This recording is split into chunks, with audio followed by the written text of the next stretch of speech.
तो कभी आपको ऐसा फील हुआ है कि पूरी मूवी तो जबरदस्त थी पर एंडिंग ने सब कुछ खराब कर दिया हो, जैसे कि एक टेस्टी बिरयानी बनाई हो पर नमक डालना ही भूल गया हो। वेलकम टू माय चैनल और आज हम बात करेंगे why Indian movies fail to give great climaxes. तो जानेंगे ऐसे ही 5 पॉइंट्स के बारे में जो क्लाइमैक्स को करते हैं बोरिंग, प्रिडिक्टेबल और ऑडियंस को अनसेटिस्फाइड, जिसमें से आप 5th पॉइंट से तो जरूर रिलेट करेंगे। तो चलिए करते हैं वीडियो को स्टार्ट।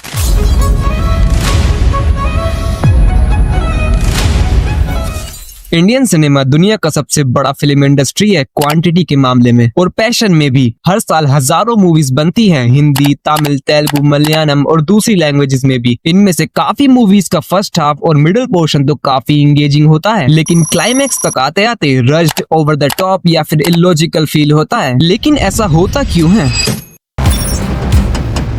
इंडियन फिल्म इंडस्ट्री का मेन फोकस होता है बॉक्स ऑफिस कलेक्शन। इस वजह से फिल्म मेकर्स सेफ खेलना पसंद करते हैं। वो जानते हैं कि ऑडियंस को एक फील गुड एंडिंग चाहिए, जहां हीरो जीतता है, विलन हारता है और सब हैप्पीली एवर आफ्टर चले जाते हैं, जिसका रिजल्ट ये निकलता है कि क्लाइमैक्स प्रिडिक्टेबल और बोरिंग लगने लगता है। रियलिस्टिक, ट्रेजिक या ओपन एंडिंग्स में ज्यादा रिस्क होता है और प्रोड्यूसर्स रिस्क लेना नहीं चाहते और इसी वजह से एक नई प्रॉब्लम क्रिएट होती है।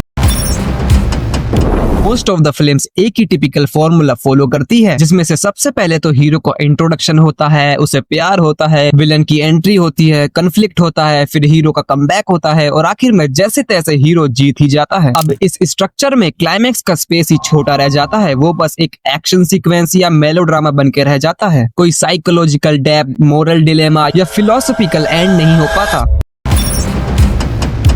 कई बार ऐसा भी होता है कि मूवी का इनिशियल कॉन्सेप्ट तो स्ट्रॉन्ग होता है, पर जैसे जैसे एंड आता है राइटिंग थक सी जाती है। राइटर्स कंफ्यूज हो जाते हैं कि स्टोरी का क्लोजर कैसे दे। कहानी इतनी लंबी खींच दी जाती है कि क्लाइमैक्स तक इंटरेस्ट सा खत्म हो जाता है और कुछ केसेस में तो ऐसा लगता है कि एंडिंग जल्दीबाजी में लिखी गई हो।